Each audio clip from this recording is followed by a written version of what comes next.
Diana Rigg a une fois enflammé l'écran avec sa beauté audacieuse et sa rébellion parfaitement calculée. Mais dans ces dernières années, elle a avoué une vérité qui fait frémir même les plus indifférents. La célébrité n'a jamais pu combler le vide à l'intérieur de son âme. Il y a un aspect de sa vie qu'elle a essayé de cacher de toutes ses forces restantes, et c'est exactement cet aspect que nous allons révéler aujourd'hui. Pourquoi a-t-elle abandonné les Avengers à l'apogée de son succès, à un moment où n'importe quelle actrice du monde aurait tout donné pour être à sa place? Qu'est-ce qui l'a poussée à enregistrer des appels désespérés demandant le droit de mourir en paix, déjà consumée par la maladie, tandis que le monde l'applaudissait encore? Et quel est le secret qu'elle a porté pendant des décennies, celui que ses collègues de profession connaissaient, mais que la presse n'a jamais osé publier de son vivant? Il y a aussi un fait que pratiquement aucun fan ne connaît, et qui en dit plus sur le caractère de Diana Rigg que n'importe quel prix ou rôle n'aurait pu révéler. Elle a compilé et publié, avec une ironie glaciale et un courage déconcertant, un livre entier réunissant les pires critiques théâtrales jamais écrites sur de grands acteurs. Et elle a inclus, sans hésiter, les critiques dévastatrices écrites sur elle-même.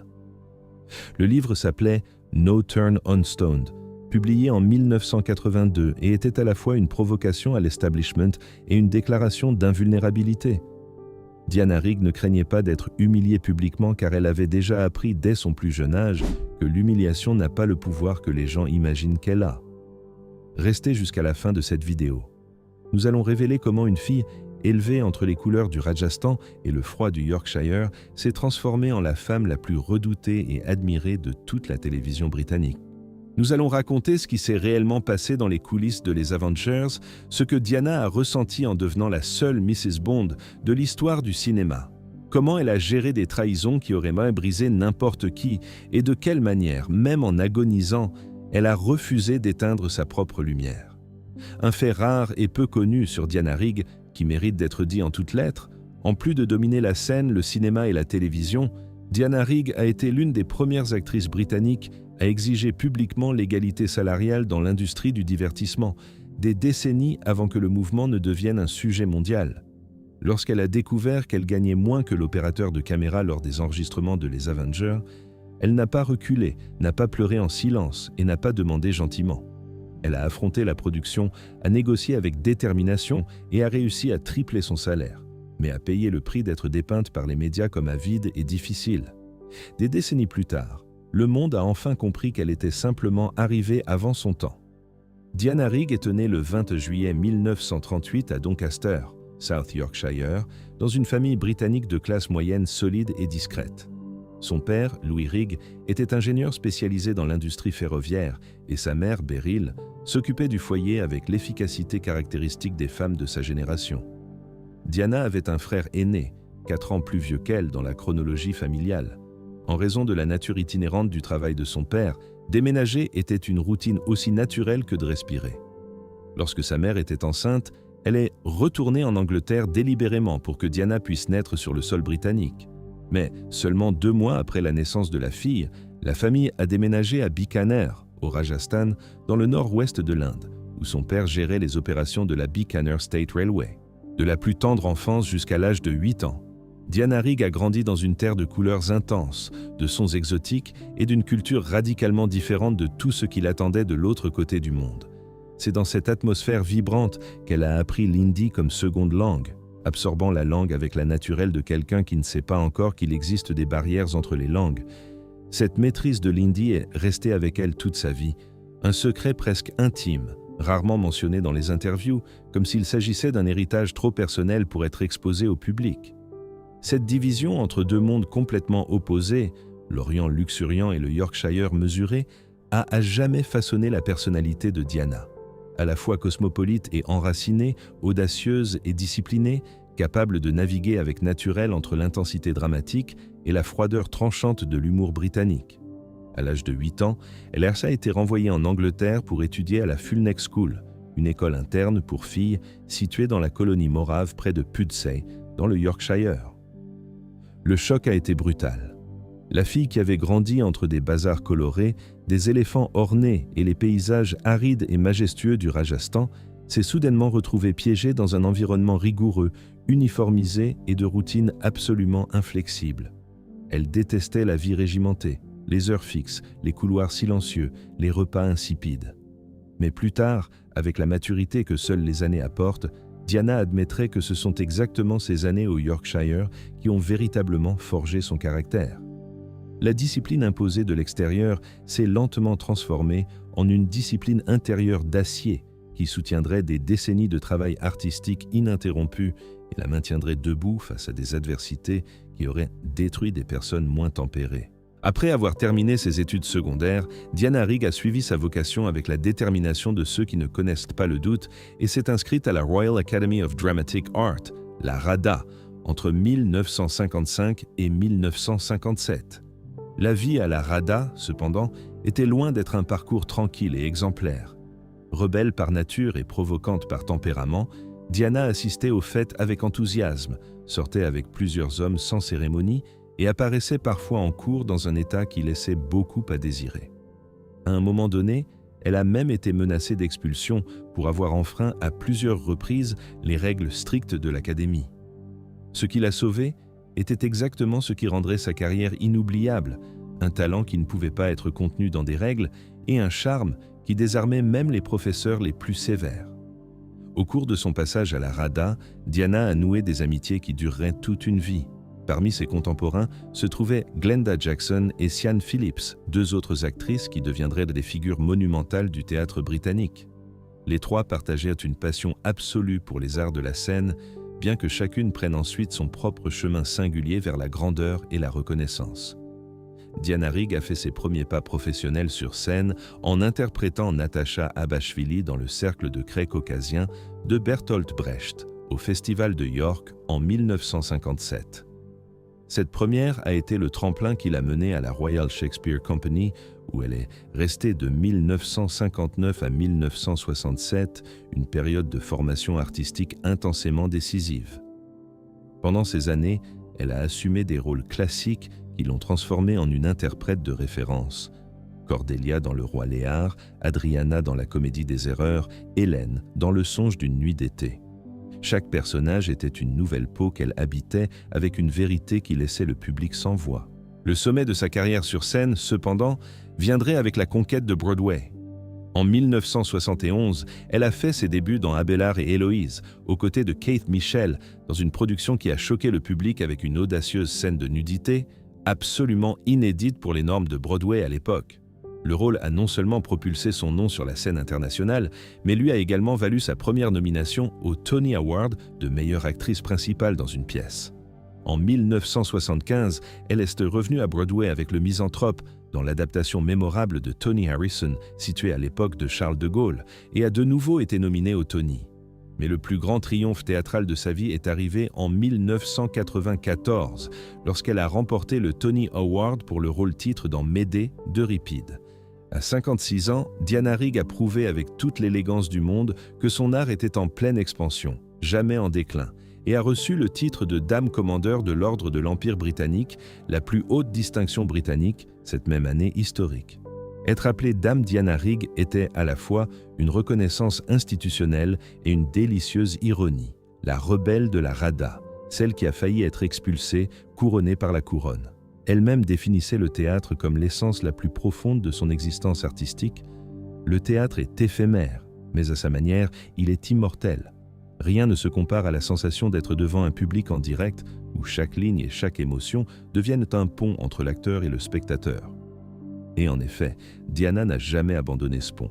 En 2018, à 80 ans, elle est revenue à Broadway en tant que Madame Higgins dans My Fair Lady, dans la production acclamée de Bartlett Sher, ce qui lui a valu une 4e nomination au Tony, clôturant son parcours sur scène avec la grâce et l'autorité de celle qui sait exactement ce qu'elle a construit et n'a pas besoin que quelqu'un le confirme. Alors que le théâtre coulait naturellement dans ses veines, sa carrière à la télévision et au cinéma s'est révélée être une expérience beaucoup plus complexe, remplie de glamour, mais aussi d'ombres qui atteignaient rarement le public. Elle a affronté de front le côté le plus brutal de l'industrie du divertissement.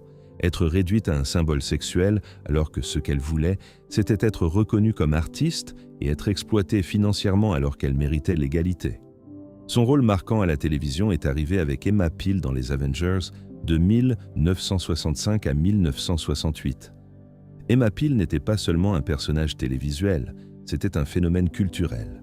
Intelligente, agile, ironique et absolument compétente, elle représentait un modèle de femme que la télévision britannique n'avait jamais osé montrer de cette manière. Emma Peel était pionnière, un symbole de l'émancipation féminine avant même que ce concept ait un nom.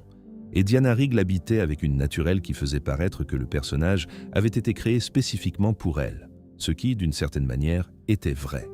Cependant, le projecteur qui accompagnait le rôle a apporté avec lui une pression que peu auraient pu supporter. Diana s'est retrouvée étouffée par le fardeau d'être réduite à un symbole sexuel à une époque où aucune femme sur le plateau n'avait assez de pouvoir pour y résister.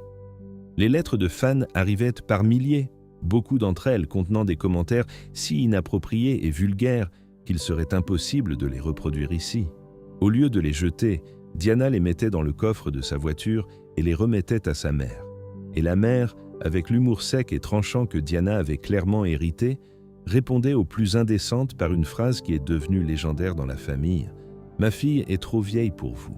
Allez prendre un bain froid. » Une des raisons centrales pour lesquelles Diana Rigg a finalement quitté les Avengers était la disparité salariale dont elle a découvert qu'elle souffrait.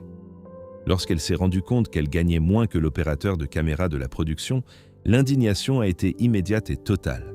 Elle est entrée en bataille ouverte avec la production et, après une négociation longue et épuisante, a réussi à faire augmenter son salaire hebdomadaire de 150 livres à 450 livres. La victoire, cependant, est venue empoisonnée. La presse britannique l'a rapidement peinte comme avide, mesquine, difficile à travailler. Diana a répondu à cela avec la clarté qui la définissait. « Tout ce que je voulais, c'était la justice. » Des décennies plus tard, le monde entier essaie encore d'atteindre ce qu'elle a demandé à l'époque. L'environnement de travail sur le plateau était également loin de ce qu'elle méritait. Selon Diana elle-même, les seules personnes avec qui elle a véritablement établi une amitié pendant toute la production étaient son co-star Patrick Macnee et son chauffeur personnel. Cet isolement l'a épuisée d'une manière que le succès ne pouvait compenser et a été le carburant définitif pour sa décision de partir à la recherche de nouveaux horizons. Après avoir quitté les Avengers, Diana Rigg a tourné son regard vers le cinéma international, avec l'ambition claire de construire une réputation solide aux États-Unis. En 1969, elle a interprété Tracy Draco, Tracy Bond, dans Au service secret de Sa Majesté, devenant la seule femme de toute l'histoire de la franchise James Bond à épouser l'agent 007 à l'écran. Le rôle a été un tournant non seulement dans sa carrière, mais dans sa relation avec l'industrie elle-même. Pour la première fois, elle recevait un salaire à la hauteur de son talent et était traitée avec le respect professionnel qui lui avait été refusé si longtemps. Diana parlait avec une sincérité authentique de cette expérience. Tout était impeccablement organisé, du scénario au lieu de tournage, du professionnalisme de l'équipe aux soins apportés à chaque détail de production. C'était une sensation complètement différente de tout ce qu'elle avait expérimenté jusqu'alors.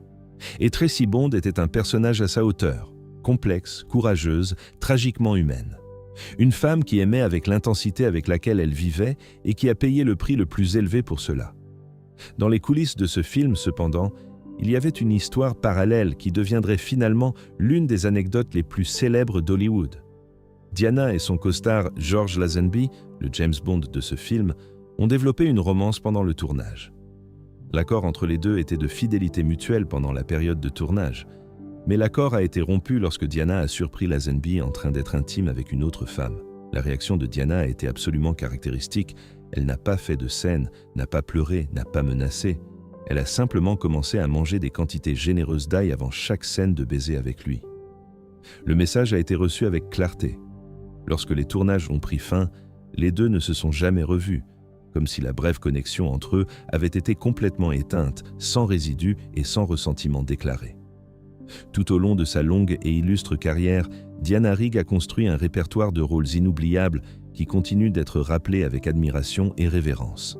Parmi ses apparitions notables au cinéma figuraient Le Bureau des meurtres, 1969, Jules César, 1970, Théâtre de sang, 1973, où elle a joué aux côtés de Vincent Price dans une comédie d'horreur absolument unique, et In This House of Bread, 1975, un film pour la télévision dans lequel elle a interprété une cadre réussie qui abandonne tout pour devenir religieuse, dans une performance contenue et dévastatrice. Elle a également apporté son charme et son humour irrévérencieux à The Great Muppet Caper, le grand coup des Muppets, de 1981, montrant que sa polyvalence ne connaissait pas de frontières de genre ou de prestige. En 1987, un nouveau type de rôle est apparu sur son chemin, la méchante reine, la belle-mère cruelle de Blanche-Neige, dans un film pour la télévision qui faisait partie d'une série d'adaptations de contes de fées. Le rôle était un changement radical par rapport à ce que le public attendait d'elle, mais Diana l'a habité avec une profondeur et une conviction qui ont transformé le personnage en quelque chose de bien plus effrayant que n'importe quel méchant de fantaisie. Elle ne faisait jamais rien à moitié. Pour le public plus récent et mondial, cependant, Diana Rigg est peut-être plus connue pour le rôle qu'il a réintroduit au monde entier à une époque où beaucoup penseraient même qu'une actrice pourrait être en train d'atteindre la fin de sa trajectoire.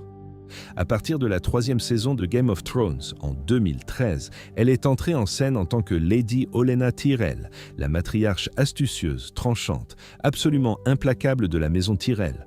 Avec une phrase, elle était capable de démolir un adversaire. Avec un regard, elle faisait taire une salle entière.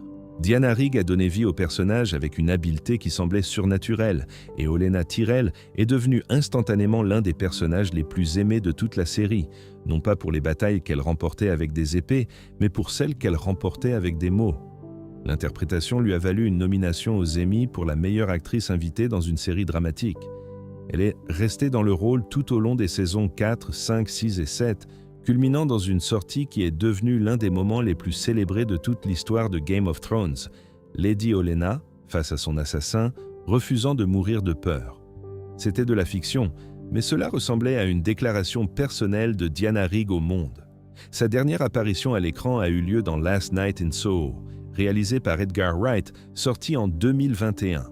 Le film est devenu, avec le temps, un hommage involontaire et émouvant à l'héritage de Diana, une dernière performance qui a encapsulé toute la grâce, toute la force et tout le magnétisme qui ont défini chaque décennie de sa carrière extraordinaire. En plus de sa carrière, la vie amoureuse de Diana Rigg était une histoire fascinante en soi, pleine de complexité, de passion, de déception et d'une capacité de recommencement qui défiait toute attente.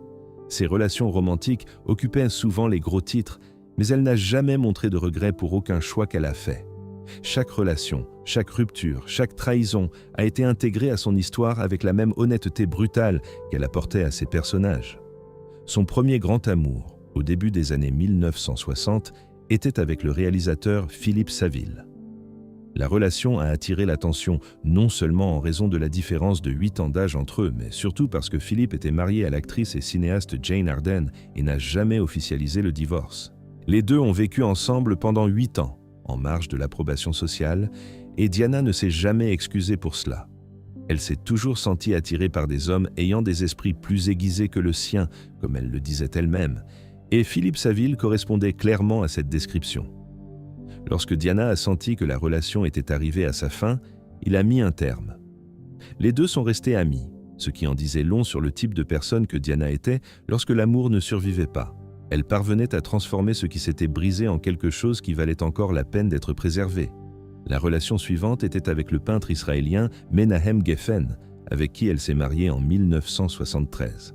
Diana, avec son honnêteté dévastatrice, a admis avoir prévu l'échec du mariage avant même qu'il ne commence. Nous nous disputions constamment, mais c'était une relation merveilleuse. Je lui ai juste donné 1 an. Et fidèle à sa propre prévision, le couple s'est séparé après environ 1 an de vie commune, et le divorce a été finalisé en 1976. Il y avait quelque chose de tragique et de libérateur dans la façon dont Diana abordait l'amour. Comme une force qu'elle reconnaissait sans illusion, vivait sans réserve et laissait partir sans faux drame. Après ce deuxième mariage raté, Diana a rencontré Archibald Stirling, producteur de théâtre, quelques mois après la séparation. La relation a apporté un nouvel espoir et en 1977 est née la fille du couple, Rachel, qui deviendrait plus tard également actrice. Diana et Archibald se sont mariés en 1982, formalisant une famille que Diana protégeait avec une loyauté absolue. Mais le destin, une fois de plus, a montré son visage le plus cruel. Archibald l'a trahi avec la jeune actrice Joely Richardson et le deuxième mariage de Diana s'est effondré sous le poids de la désillusion. Ce qui a suivi était un exemple parfait de qui était Diana Rigg. Elle et Archibald ont réussi à maintenir une relation civile par amour pour leur fille Rachel, Diana est même devenue une amie proche de Sharon, la nouvelle épouse d'Archibald, un geste de générosité qui déconcertait tous ceux qui connaissaient l'histoire. Mais elle n'a jamais vraiment oublié. Et dans un geste silencieux, subtil et absolument hilarant qui la décrivait mieux que n'importe quelle interview, Diana a rassemblé tous les costumes préférés d'Archibald pendant qu'il était en voyage d'affaires et les a donnés intégralement à la charité. Sans un mot d'explication, sans une scène. Juste un placard vide l'attendant à son retour. Après tout cela, Diana Rigg a fait un choix conscient et définitif. Elle a abandonné l'idée de l'amour romantique et a vécu ses 30 dernières années en paix avec elle-même, en compagnie de sa riche vie intérieure, de ses livres, de ses rôles et de la fille qui était le centre de son existence. Si vous avez une vie intérieure riche, vous ne vous sentez pas seul. J'ai une imagination vive et je ne ressens pas le manque de l'amour romantique. Je suis reconnaissante de ne plus avoir à passer par là. Diana n'a jamais été, cependant, quelqu'un capable de simplement s'arrêter. Il y avait en elle une inquiétude constitutive, un refus viscéral du silence et du repos, tant qu'il y avait du travail à faire, tant qu'il y avait un personnage à habiter, un public à rencontrer. Elle a travaillé sans relâche, défiant l'âge, défiant les attentes de l'industrie, défiant son propre corps. Ce n'est que lorsque son corps a commencé à parler plus fort que sa volonté qu'elle a cédé, à contre-cœur, à la décélération. En mars 2020, Diana Rigg a reçu le diagnostic d'un cancer du poumon terminal. Les médecins estimaient qu'elle avait environ 6 mois à vivre. Avec la même lucidité qu'elle avait apportée à chaque personnage qu'elle avait interprété, Diana a affronté cette information de front et l'a transformée encore une fois en action. Dans les mois qui ont suivi, elle a réalisé une série d'enregistrements demandant des changements urgents dans les lois britanniques sur l'euthanasie, demandant à sa fille Rachel de l'aider à mourir en paix lorsque le moment viendrait. C'était Diana Rigg, étant Diana Rigg jusqu'à la fin, refusant d'être une victime passive, exigeant un rôle principal même dans l'acte final de sa vie. Le 10 septembre 2020, Diana Rigg est décédée dans la maison de sa fille à Londres, à l'âge de 82 ans, entourée d'amour et en paix. Elle a laissé derrière elle une fortune estimée à 10 millions de dollars, une filmographie qui traverse les générations et un héritage qui va bien au-delà de n'importe quel rôle qu'elle a interprété.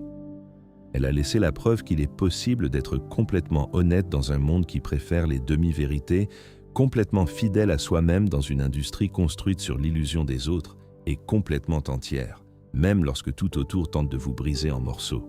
Diana Rigg a été une force de la nature qui a traversé la Terre avec la grâce de quelqu'un qui sait qu'elle n'est pas venue pour plaire, mais pour durer. Et elle a duré.